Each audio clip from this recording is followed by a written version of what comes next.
now kicking it with Brother Smalls, and we have an awesome, awesome, awesome, awesome program for you today.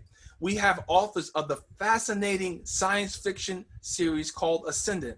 They are here to talk about their first installment, Ascendant, Dark Beginnings. I got mines. I got mines. I got mines. I got mines. And so I was so excited about I got mine.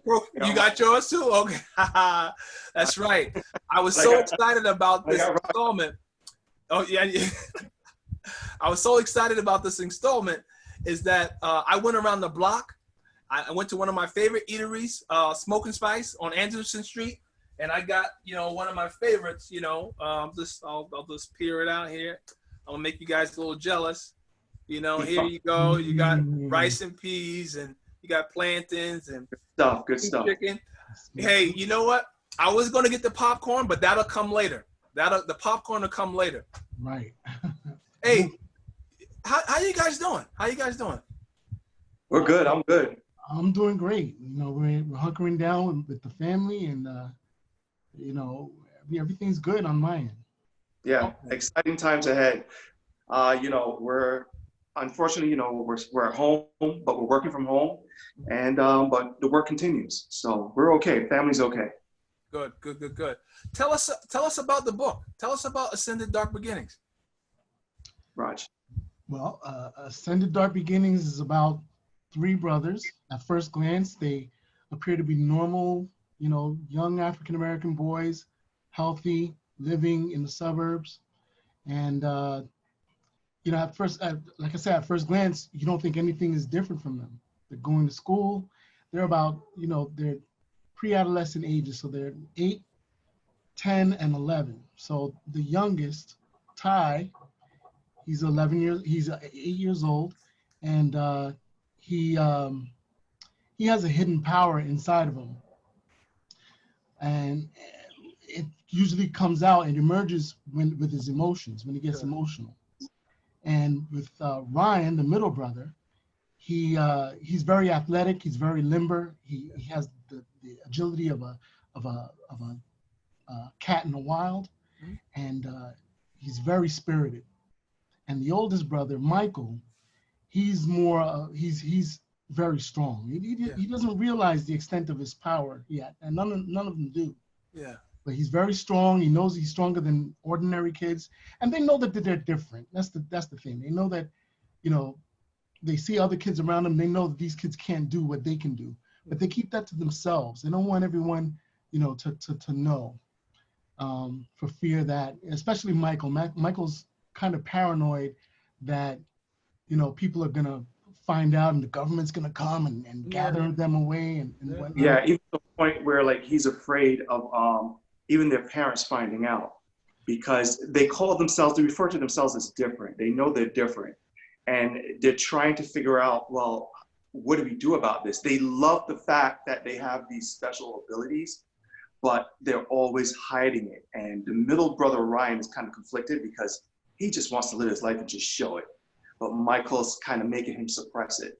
So it's kind of a story about the three brothers, and it's just we talk about the hierarchy in within the group between the three of them, and Michael's kind of the one in charge.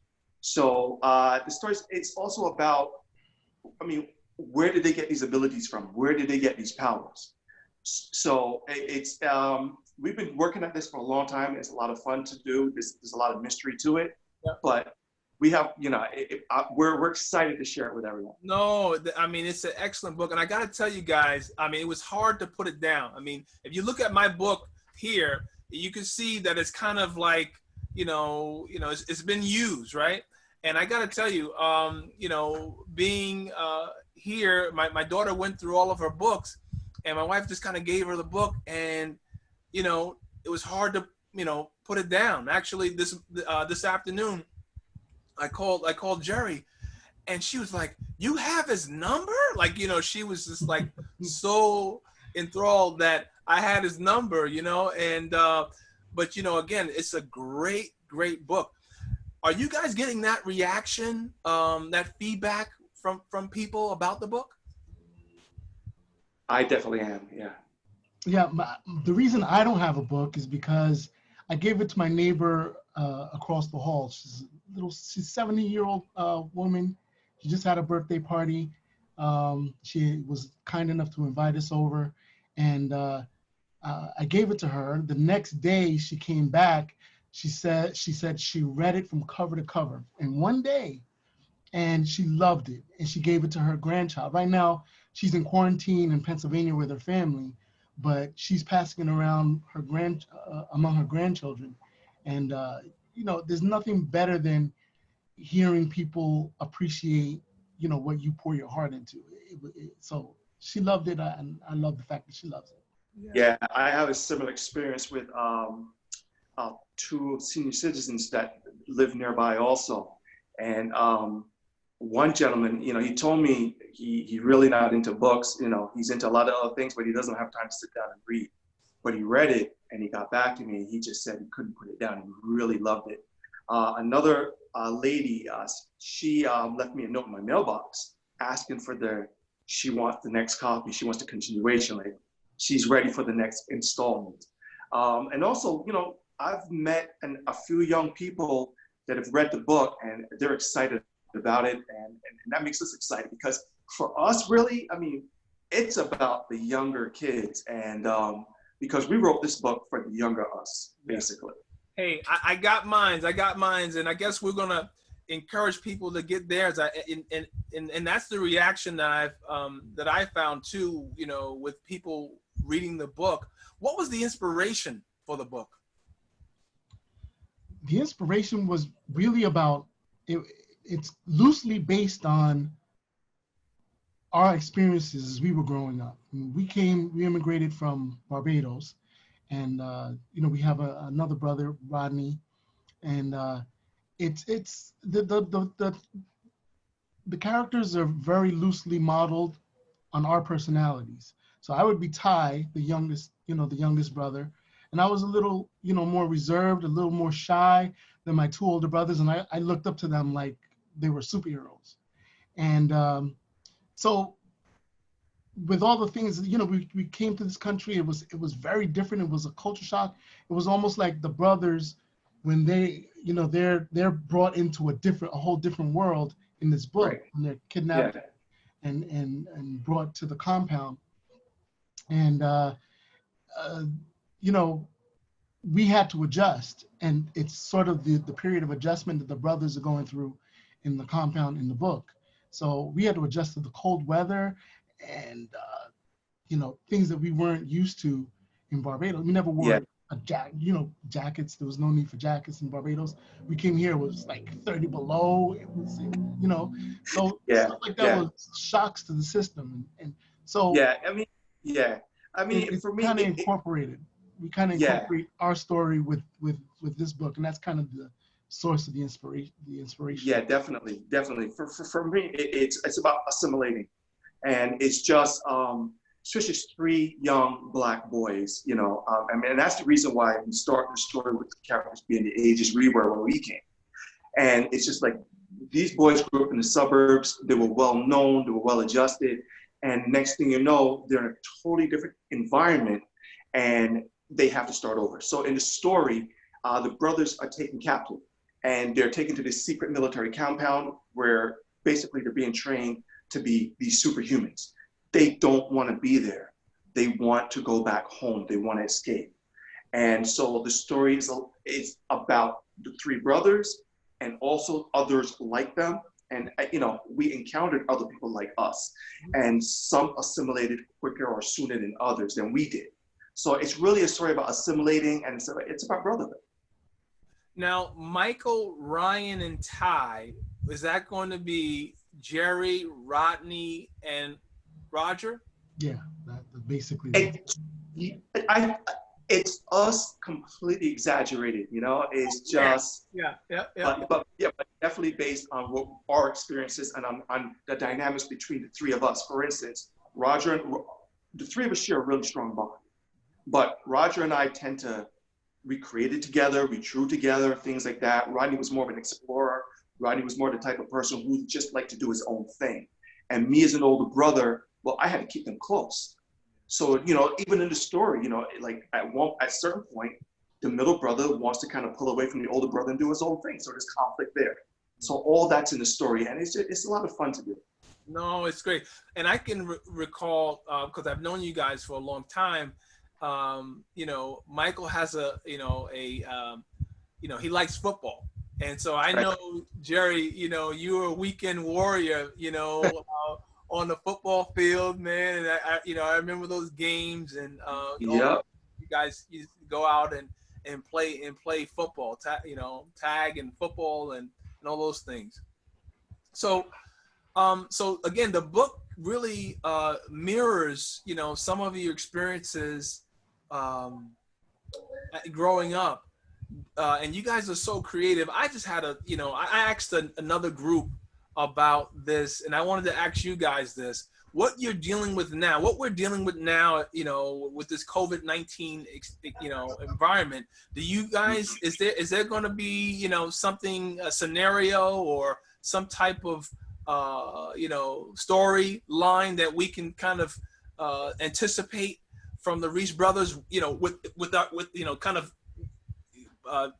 going on these current experiences, what we're dealing with currently right now? Well, I can tell you that what we're experiencing right now, I've never in my imagination could never have thought that this would happen, like anything like this would ever happen. So as far as like writing about it, I mean, I'm not really sure right now. I'd like to see where our story ends first, see where this virus goes before I even, because it could end really bad. And we're hoping not. And we have to go from there. We have to see what happens. Yeah. Yeah, I mean, a lot of times for me, I take inspiration from reality. And, you know, you see, like, I'll see like an article in the newspaper or just somewhere, and I'll take an idea from it. And, you know, like, I had an idea in the back of my head for a while about like maybe like a foreign government, you know, the United States government, for instance, like we're number one militarily, right? So if you're going to have a war against the United States, how can you don't want to conduct a normal war in a normal war theater. So why not like have a character just come to the country or have a criminal organization or an enemy country decide to put virus on dollar bills and just have it spread that way. Things that pop in and out of my head, but I never in a million years, you know, so you try to hunt down the bad guys that cause this and you try to figure out how to stop the spread. Yeah. Honestly, that's what I thought of in the past, but this reality that we're in right now, just never saw it coming. Well, no, because what happened was I had a group on, and because they were kind of quarantined, they were creating. Yeah. They were creating. They were writing songs, and you know, and that sort of thing. So that's the reason why I asked the question. I mean, for me, I just think it's, you know, again, like it's a season. You know, winter, spring, summer, fall. Every season guarantees the next. You know, so fall guarantees, right, that you're going to be in winter. Winter guarantees you're going to be in spring. Spring guarantees a summer.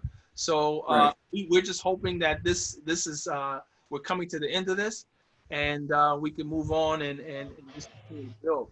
So my next question was, you have characters that, you know, you were purposeful of, you know, having characters that resembled you. And you know, as I've read some of your other book as well, and a lot of the characters you use are characters that we can and I can relate to. Can you talk a little bit about that? Yeah, well, you know, I mean, I just think it's the natural thing because we started creating these characters when we were kids. Like, within a year of being here, we were creating these characters. And that's also a kind of a way that we assimilated into our culture. Like, we started out in New Rochelle, and around us, especially like downtown New Rochelle, the Huguenot Street, Division Street area, is very multicultural. So we started drawing and creating characters that look like us, because naturally, I would think that's what everyone would do. But then what we started noticing was our friends would ask us to create characters in their likeness. So we just started drawing and sketching characters that look like them. And then eventually Roger and I just started creating stories for them. And the other thing is, you know, we kind of realized, and we, as young kids, we were looking for an action hero or superhero that looked like us, and there were none. So we did something about that. We created these characters to satisfy our young needs. And as life kind of went forward, you know, you forget about these things and you go on with life. But as adults, we kind of look back and we said, hey, wait, there's an opportunity here.